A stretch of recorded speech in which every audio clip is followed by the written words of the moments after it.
চাল কুমড়োর ভেতর পোস্তটা ঢুকিয়ে নিয়েছি, ওই বেসনে চুবিয়ে সোজা তেলে।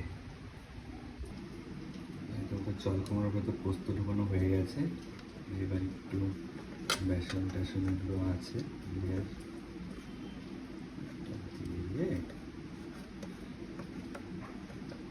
খুব পাতলা হয়ে গেছে, একটু টাইট করতে হবে,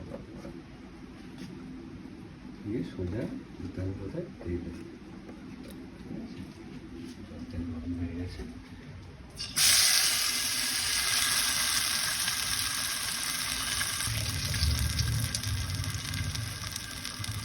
চাল কুমড়ো ফ্রাই হচ্ছে, দেখতে পাচ্ছেন সাইডে চাল কুমড়ো বড়া হচ্ছে।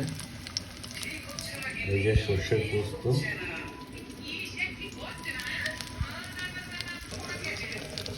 চাল কুমড়োর বড়া দেখতেই পাচ্ছ তোমরা। ব্যাকগ্রাউন্ডে গোপাল ভাঁড় চলছে, গোপাল ভাঁড় সাথে রান্না করছে। একদিকে ভাজা হচ্ছে আর একদিকে রেডি হচ্ছে, পাতলা করে রেখেছি, পোস্ত ভরবো।